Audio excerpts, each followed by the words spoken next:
Hello everyone, आज हम Chelsea club में चैप्टर नंबर 1 10th क्लास का रिसोर्सेज यहाँ पर डिस्कस करेंगे। तो सबसे पहले हम चलते हैं व्हाट आर द रिसोर्सेज के रिसोर्सेज क्या होते हैं।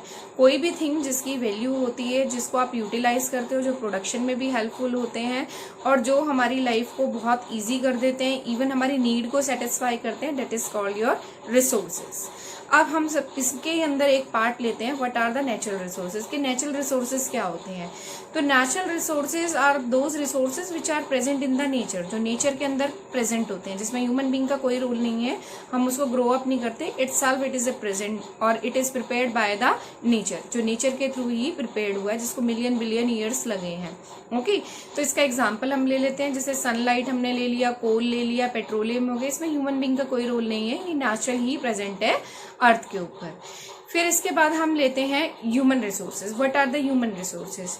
जो ह्यूमन बीइंग किसी भी इकोनॉमिक एक्टिविटी में इंगेज होते हैं और अपनी फैमिली के लिए वो मनी को अर्न भी कर रहे हैं, चाहे उनके पास अपनी स्किल हो, डिप्लोमा हो, डिग्री हो, वो सारे किस में आ जाते हैं? Human resources.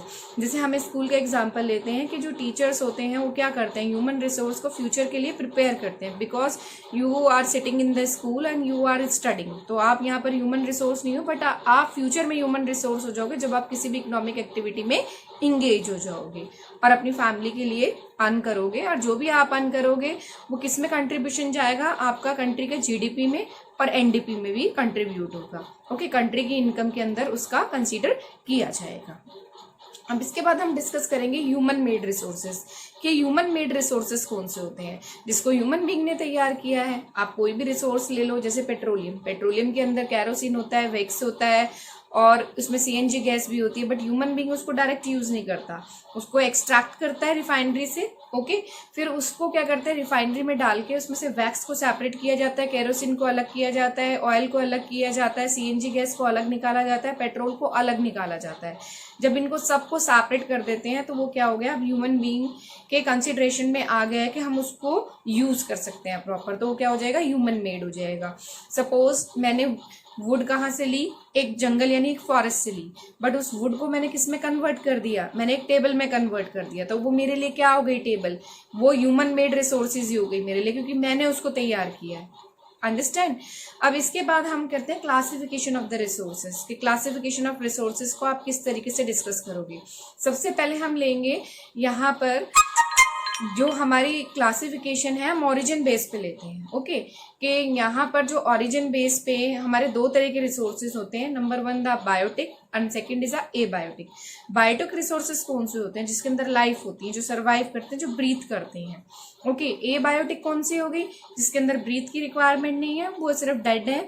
ओके, और उसके अंदर कोई लाइफ भी नहीं है। तो पहले ए बायोटिक का एग्जाम्पल ले लेते हैं, टेबल चेयर। ओके, उसके बाद हम बायोटिक के एग्जाम्पल ले लेते हैं, जैसे ट्रीज हो गए, प्लांट हो गए, एनिमल, ह्यूमन बीइंग, बर्ड्स, ये सारी चीजें इसके अंदर आ जाती है लिविंग थिंग में, तो ये बायोटिक हो गया। ओके, इसके बाद हम इसका दूसरा क्लासिफिकेशन लेते हैं on the basis of the development, कि डेवलपमेंट के बेस पे कि ह्यूमन बीइंग जब किसी भी रिसोर्सेज को डेवलप करता है तो कितने तरह के रिसोर्सेज डेवलपमेंट बेस पे होते हैं। कुछ रिसोर्सेज ऐसे होते हैं जिसको हमने आइडेंटिफाई भी किया है, उसको बहुत ज्यादा डेवलप किया है, उसको कंटिन्यूसली हम यूज कर रहे हैं, तो वो रिसोर्स हो जाएंगे आपके एक्चुअल रिसोर्सेज, जिसको आप यूटिलाइज कर रहे हैं।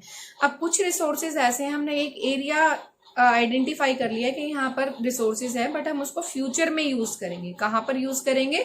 फ्यूचर के अंदर यूज करेंगे, तो that is your potential resources. अब यहाँ पर एग्जॉस्टिबिलिटी के अकॉर्डिंग भी हम डिस्कस कर लेते हैं थर्ड। ओके, थर्ड क्लासिफिकेशन को डिस्कस करते हैं, जैसे रिन्यूएबल और non renewable resources. Renewable resources वो रिसोर्सेज होते हैं जो कभी भी अर्थ से खत्म नहीं होते, वो बार बार रिन्यू हम उसको कर सकते हैं, बार बार वो ग्रो कर सकते हैं, हम उसको कम टाइम में ही हम उसको प्रिपेयर कर सकते हैं। बट सेकेंड साइड अगर नॉन रिन्यूएबल रिसोर्सेज की बात करते हैं, तो एक बार वो अर्थ में प्रिपेयर हो गए, अगर वो फिनिश हो जाते हैं, तो फिनिश होने के बाद उनको मिलियन और बिलियंस ईयर लगेंगे। अब इसको एग्जाम्पल के थ्रू समझते हैं कि अगर मैं रिन्यूएबल रिसोर्सेज की बात करती हूँ तो मैं यहाँ पर रेन वाटर का ले लेती हूँ एग्जांपल, यानी आपके ओशंस वगैरह का हम डिस्कशन कर लेते हैं। फिर उसके बाद हम लेते हैं फॉरेस्ट का एग्जांपल ले लेते हैं, जो रिन्यू हो सकते हैं बार बार, अगर आप कट भी कर रहे हो तो फिर वो ग्रो हो जाएंगे, उनको कोई बहुत लंबा मिलियन बिलियन ईयर नहीं लगेंगे। बट अगर यहाँ पर हम डिस्कस करते हैं नॉन रिन्यूएबल रिसोर्सेज जैसे कोल और पेट्रोल अगर एक बार ये अर्थ से खत्म हो गए, वर्ल्ड से खत्म हो गए, तो इनको बनने में मिलियन बिलियंस ईयर लगना पड़ेगा। और हम ये भी कह सकते हैं कि हो सकता है कि हम आगे इतने साल जिए भी नहीं, क्योंकि एक ह्यूमन बीइंग की भी एक लाइफ होती है 70, 80, 100, इससे ज़्यादा मोर देन तो नहीं होती। तो यहाँ पर हमने देखा कि मिलियन बिलियन ईयर में कौन से रिसोर्सेज अपने आप तैयार होते हैं नेचर के अंदर, नेचर की लैब्स के अंदर। These are called the non renewable resources. But renewable resources कौन से होते हैं, तो कम टाइम पीरियड चाहिए होते हैं, वो फिर से ग्रो अप हो जाते हैं, फिर से हम उसको डेवलप कर सकते हैं। ओके, अब हम नेक्स्ट लेते हैं on the basis of the distribution. अब जो नेक्स्ट क्लासिफिकेशन ऑफ रिसोर्सेज है वो क्या है, on the basis of the distribution. जैसे मैं यहाँ डिस्कस करती हूँ कि नेचर में बहुत तरह के रिसोर्सेज प्रेजेंट है, तो कुछ ऐसे रिसोर्सेज आप किसी पर्टिकुलर प्लेस पे ही मिलते हैं। जैसे मार्बल का हम ले लेते हैं, पत्थर स्टोन्स टाइप के एग्जांपल लेते हैं, तो पर्टिकुलर वो राजस्थान में ही आपको मिलते हैं।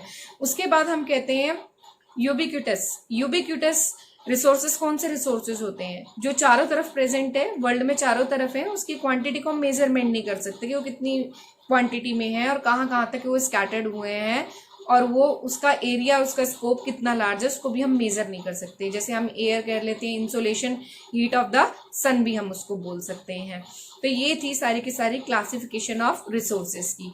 तो अब हम इसमें लास्ट टॉपिक डिस्कस करते हैं कि जो सस्टेनेबल डेवलपमेंट है वो क्या है।